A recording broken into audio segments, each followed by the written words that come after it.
Yo, YouTube, what's good? It's your boy Jave, back with another vid. Hope y'all doing well, blessed, on your purpose, getting to a bag, all that good shit. Today's video, man, I want to get straight to it.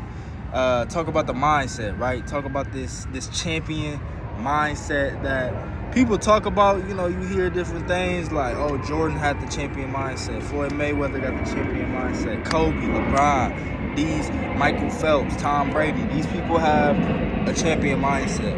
Now, in this video specifically, this is kind of coming off me watching the Floyd Mayweather video this morning. I'm on my walk right now, got up early, got to the gym. In the preparation during the morning routine, I was listening to the Floyd video. I hope y'all can hear me good. Getting the mic tomorrow, that's besides the point. Anyway, I was watching the Floyd vid, and he was just talking about, usually when people brag, especially in boxing, you would think they'll talk about, oh, I got much power, or my timing, or I'm accurate, or I'm fast, or my defense is just crazy, right? But Floyd said something that hit me. He was just saying that, I'm going to do what I do best, which is being relaxed and in control. In control and relaxed. Like, to me, I think that really does break down the epitome of a champion's mindset. And that's kind of what I want to talk about in this video, is like, what's some tenets to, and like, how can you in practice be relaxed and in control, right? So one, I think that to be relaxed and in control, you have to prepare, right? Like, you have to prepare for life. You have to be prepared for life. Also, this morning I was watching the ET video. Shout out ET. And he was just talking about how, the first thing they teach you as a Navy SEAL is how to what to do when your gun is jammed, and what to do if one of the soldiers is wounded. Like, how do you carry a dead body or a wounded body, right? So, that just goes to show, like, the people that's really going through some of the most toughest jobs in the world, right, are taking the time to prepare for the worst case scenario first. In those situations, they have to be prepared for the worst case scenario first. So I think we should take the same approach to life. Is like, okay, so what happens if this goes bad? What happens in this? And ultimately, just the time you spend in preparation is, I don't know the quote, but I know, like, the time that you spend in preparation is worth so much more time in action. The time that you spend planning, covering the bases, making sure that this is covered, making sure everything's in alignment, making sure that you are ultimately prepared going into any situation, whether that's be your training session for the day, being prepared for that. Maybe it's that presentation or the work meeting. Maybe it's that sales call.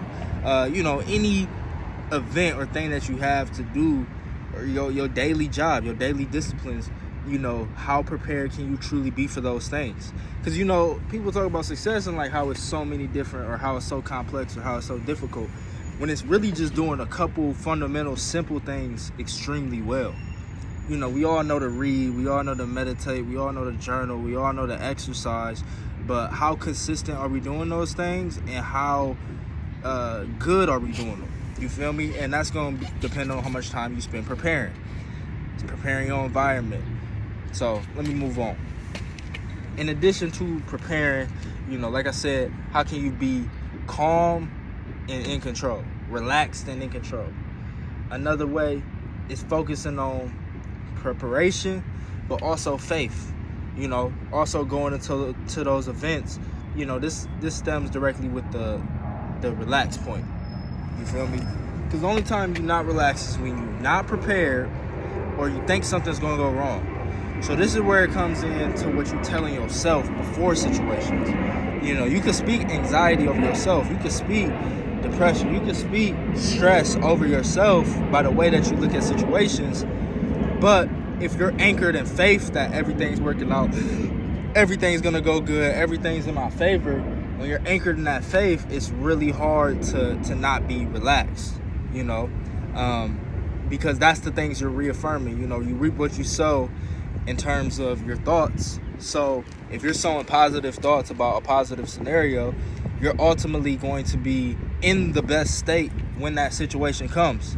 Versus if you speak in negative thoughts about a scenario, when that situation's coming, you're setting yourself up to be in a worse state. You're going to set yourself up to be fidgety, to be anxiety, to be confused, to have lack of clarity, to have lack of energy, because you didn't prepare, but then you also didn't have faith that it was going to be the best way possible, right? Now, the last one I think ties them both together. Prepare, faith, and then to bring it all to the present moment is the breath.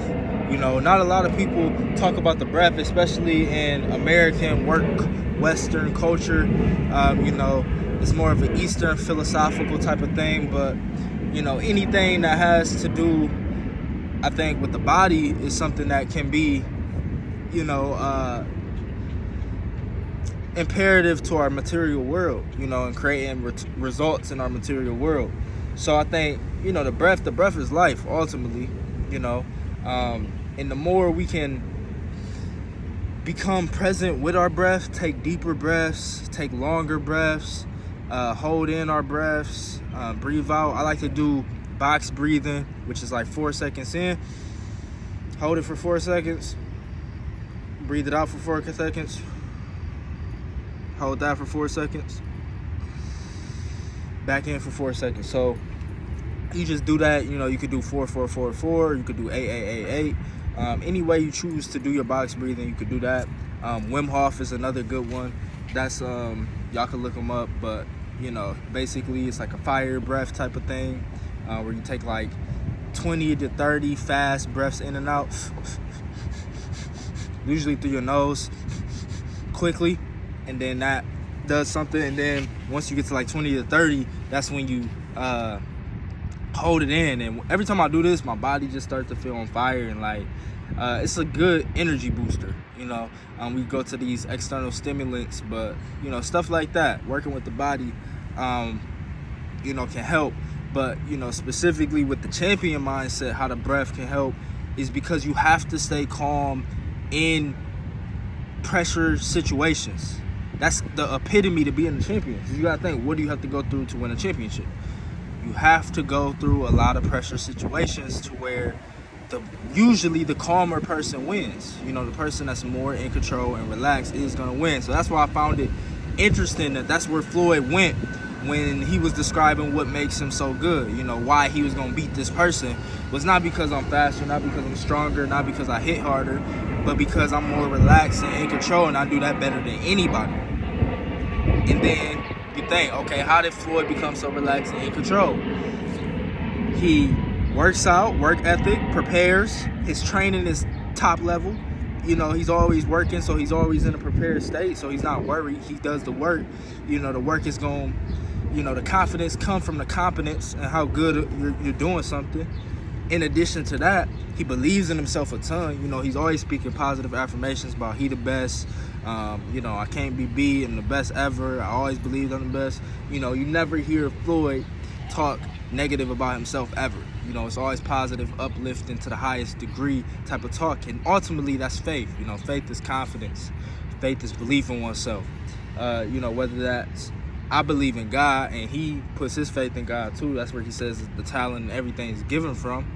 You know, but ultimately, you're the channel to which God interacts with the world. You know, all human beings is just channels for how God interacts with the world. So that's why, you know, you want to believe the right things about who you really are, which is God in the flesh.